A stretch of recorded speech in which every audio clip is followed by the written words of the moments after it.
Lebih lanjut soal mundurnya Hasan Nasbi sebagai Kepala Kantor Komunikasi Kepresidenan, kita ulas bersama mantan wartawan Istana Kepresidenan dari Harian Kompas, Suhartono. Selamat malam, Mas Har. Malam, Mas Adi. Oke, terima kasih sudah menyempatkan di sini.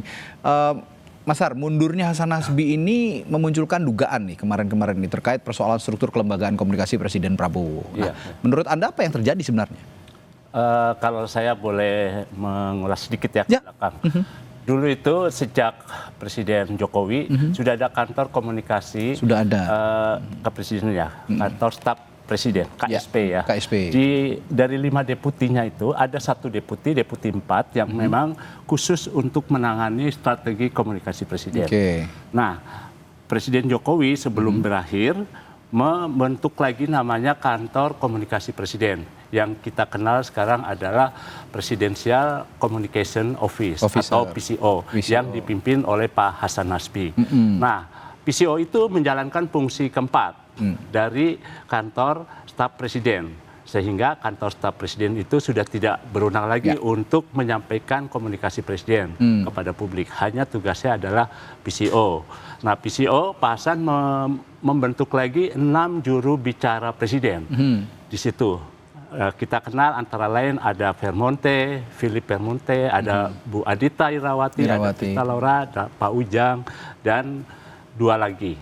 Nah, kemudian berkembang, muncullah kontroversi dan segala macam yang dianggap PCO kurang perform dalam kinerjanya menyampaikan komunikasi presiden. Nah, maka presiden menunjuk Pak Prasetyo Hadi sebagai Menseknek untuk membantu memperkuat komunikasi presiden. Oke, itu berhenti di situ. Oke.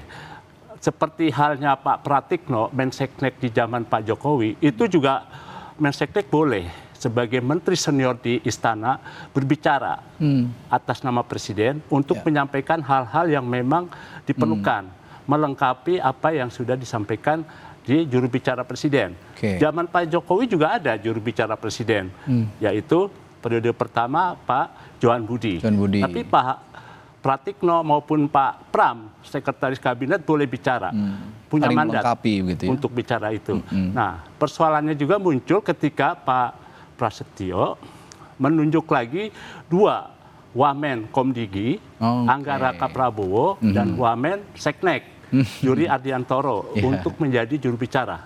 Nah, problemnya jadi secara struktur kelembagaan jadi rumit. Karena sudah ada juru bicara presiden yang PCO. Lalu bagaimana fungsi 2 tambahan ini? Nah, ini yang membuat kalau saya bilang jadi makin rumit persoalan struktur kelembagaan. Sebetulnya waktu itu saya sudah bicara juga, cukup PCO saja, hanya akses dari Pak Hasan Nasbi diperkuat. Lebih mudah bisa mendampingi presiden atau mengetahui apa yang menjadi pikiran maupun kemauan presiden. Misalkan hadir dalam sidang kabinet, mendampingi rapat teratas, atau mendampingi presiden saat memanggil siapa atau menerima tamu. Jadi ketika tamu itu atau menteri berbicara kepada pers, staf komunikasi presiden itu mendampingi di situ. Tapi kenyataannya itu kan sulit, nggak bisa mendekati. Jadi akses dan aliran informasi dari presiden ke PCO itu mandek. Tapi dengan mundurnya Pak Hasan Nasbi ini, apakah semakin menandakan bahwa strategi komunikasi kepresidenan ini juga sedang bermasalah sekarang? Iya, sampai nanti misalkan, kan ini perkembangan terakhir, tadi saya mendapat informasi, jam 11 itu Pak Menseknek dan Pak Seskap dipanggil oleh Presiden. Kelihatannya soal mundurnya Pak Hasan Nasbi, karena beberapa saat kemudian Pak Pras menyampaikan bahwa Presiden tengah mempelajari surat pengunduran diri Pak Hasan Nasbi. Nah, sementara Pak Hasan Nasbinya itu sudah menyatakan mundur dari PCO, meskipun Presiden belum memutuskan. Karena kalau melihat ke belakang, di era Pak SBY, eranya Pak Jokowi, surat itu diajukan, Presiden mempelajari, langsung diumumkan oleh Presiden. Berdasarkan Perpres ini, kita memberhentikan menteri ini dan mengangkat menteri ini. Misalnya begitu. Perpres ini kami buat karena ada surat pengajuan dari menteri tersebut. Jadi seperti itu. Nah, sementara di PCO sekarang belum ada sejak Pak Hasan Nasbi mengajukan 21 April. Selama 7 hari ke depan yang saya dapat informasi, Pak Hasan Nasbi itu dicuekin.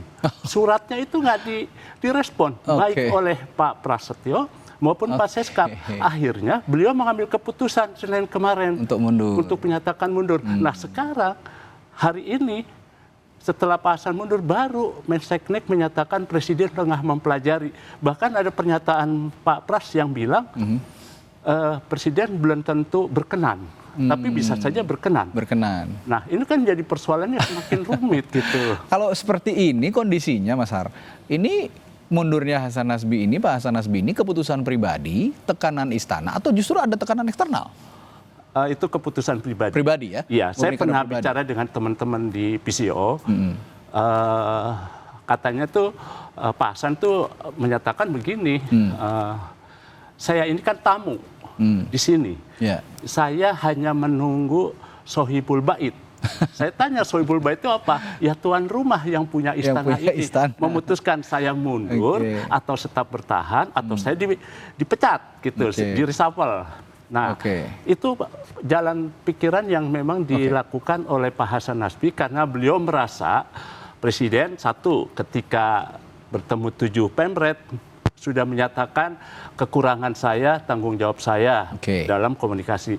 Begitu di Sarasehan juga menyatakan itu kekurangan saya, tapi menyinggung kekeliruan yang dilakukan oleh Pak Hasan Nasbi dengan pernyataan yang boleh dibilang tidak serius, tidak substansial, tapi oleh media dikutip soal kepala babi yang dimasak saja. Itu yang kemudian bergulir, yang membuat Pak Hasan jadi merasa bersalah dan beliau juga saya rasa karena aksesnya sulit untuk mendapat informasi lebih dalam soal kegiatan agenda Presiden. Jadi beliau ya sudah, saya mengajukan kemunduran diri aja. Kalau sudah sekarang nih Pak Hasan Nasbi mundur, tapi meskipun tadi Mas Har bilang Pak Prabowo bisa jadi berkenan, bisa tidak begitu sebenarnya dengan mundurnya. Tapi begini, ke depannya fungsi PCO ini kalau memang sekarang Mensesnek sudah ditunjuk jadi juru bicara Presiden, masa depan PCO-nya bagaimana kira-kira? Kalau Presiden menginginkan PCO tetap langgeng, PCO ini kan warisan dari Pak Jokowi berdasarkan Perpres 82 tahun 2024. Nah, Perpres itu sudah ada. Kalau Presiden Prabowo memang ingin membubarkan, ya sudah, Perpres itu dicabut dengan Perpres baru yang menyatakan bahwa PCO dibubarkan. Tapi bagaimana nasib beberapa deputi yang sudah ada, 6 PCO dan staf ahli serta pegawai administrasinya. Jadi kalau menurut saya, Presiden harus tetap menetapkan PCO hanya kalau memang Presiden berkenan mengganti Pak Hasan, masukkanlah orang baru yang memang punya akses dengan Presiden sehingga tidak ada akses yang terputus. Lalu Pak Prasetyo tetap saja karena beliau kan menteri senior ya, yang memang ada di Seknek seperti Pak Pratikno boleh saja bicara.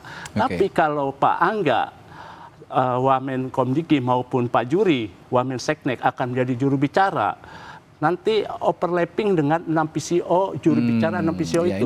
Jadi kalau mau mereka diintegrasikan ke sana. Atau bikinlah Perpres baru gitu loh, yang menetapkan juru bicara tambahan untuk Pak Juri maupun Pak Angga. Jadi begitu. Kalau bicara dampak pengunduran dirinya Pak Hasan Nasbi ini sebenarnya punya punya dampak terhadap isu-isu politik besar nggak sih di negara kita sekarang? Kalau melihat kinerjanya PCO yang selama ini juga biasa-biasa aja gitu ya. 6 PCO ini pernah juga saya kontak beberapa orang, wah Mas Hartono saya nggak bisa bicara karena belum dapat arahan. Nah, saya kontak Pak Hasannya, aksesnya susah, jadi nggak dapat pikiran Presiden itu. Jadi menurut saya nggak apa-apa. Tetap berjalan, tinggal PCO-nya dicari orang baru, pengganti. Sedangkan Pak Prasetyo Hadi biar tetap menjalankan fungsinya menjadi juru bicara, ikut menjadi juru bicara Presiden. Ini artinya perbaikan di struktur komunikasi, struktur koordinasi. Ya. Ini perlu dimantapkan lagi supaya nanti tidak ada lagi salah-salah persepsi untuk menyampaikan apa yang menjadi kebijakan pemerintah. Betul. Ya, juru bicara kan corongnya presiden juga seperti betul. Iya, sayang soalnya. Ya, sayang soalnya, betul. Presiden dan jajarannya sudah kerja keras gitu ya, mengatasi ekonomi, mencapai target 8%. Dan mengatasi persoalan-persoalan lain, tapi komunikasinya ke tidak publik, dijaga. apa yang disampaikan ke publik itu tidak bagus ya. Jadi kurang tepat diterima oleh publik. Oke, baik. Terima kasih Mas Har telah berbagi perspektifnya di Sapa Indonesia Malam. Sampai ketemu lagi, sehat selalu. Terima kasih. Baik.